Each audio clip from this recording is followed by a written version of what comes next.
Right, module 2, be bookable online. So as I mentioned before, we're going to talk about what it means to be bookable.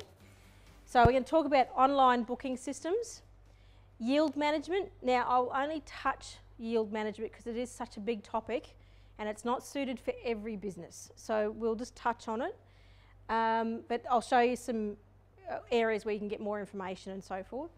We'll talk about booking visibility on your website. We talked about visibility and design and concept and everything in module 1. So this one is just a little bit of an extension on that. Managing these online bookings.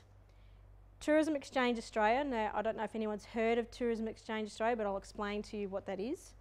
And then, of course, what we want to do at the end of the day is bring those people back. So you've got them in a booking. How do we get them to come back? So we'll just talk about, because I'm very big on closing the loop on things. So you've got this wonderful system, it's doing everything you need it to do, it's, you know, bringing in the money, but you want them to come back. So how do we close that loop? So we'll touch on those, just some ideas anyway. Okay, so same as before, this is what you're going to walk away with today. The benefits of online booking, and yes, I understand that some of you are not interested in a booking system. It's not for everybody, but I'll just show you and outline the benefits of having a booking system in place. And I'll show you some tools. So the next one is the Whiz. The Whiz is a fantastic little tool that Tourism Queensland has created and built, and I'll show you that in a moment. Then understanding the steps of having a booking system or getting a booking system in place. Then the ongoing maintenance of it. Yes, you've got it, but what do you do with it now that you've got it? And then, of course, yield. As I said, just understanding yield for your business and what it can do for you potentially. So we'll talk about those. So just some quick stats for you.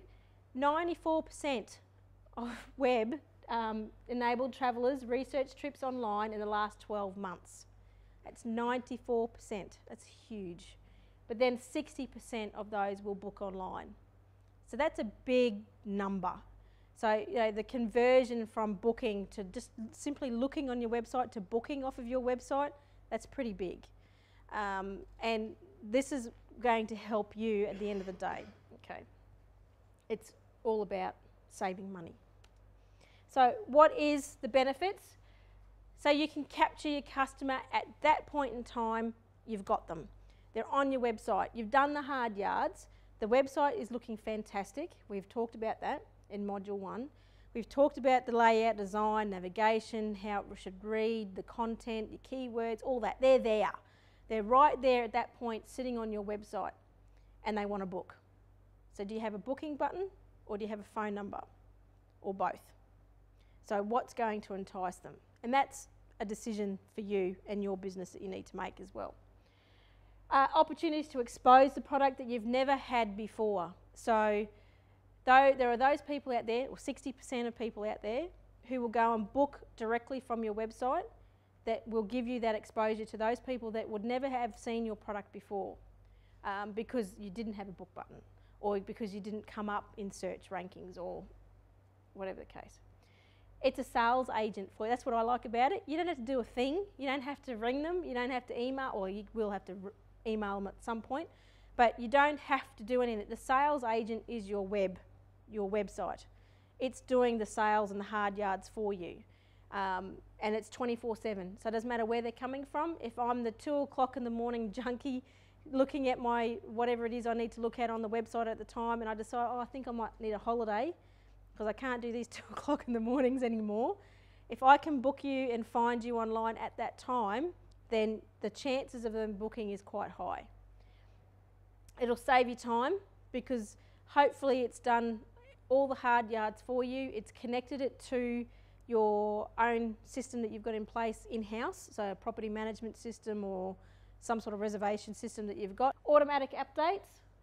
So in other words, if the two systems talk to each other, so your in-house system and the booking system, if you've got 5 rooms left tonight, you'll update the system to say, it'll update the system for you to say, I've got 5 rooms left. As soon as they're sold, that'll drop back in and say, okay, 2 of those rooms are now sold. This will be updated to 3, and it will tell you now that you've only got 3 rooms left to sell. So it's all automatic. It all talks to each other. The payment system, it's all streamlined. So if I'm online and looking for my holiday and I come to you and I go, yep, this is who I want to book, I can pay on the spot, whether it be however you've actually set it up. It could be just a deposit or it could be full payment. It's up to you. So, but you've got that money into your account straight away. Done. There's no questions asked.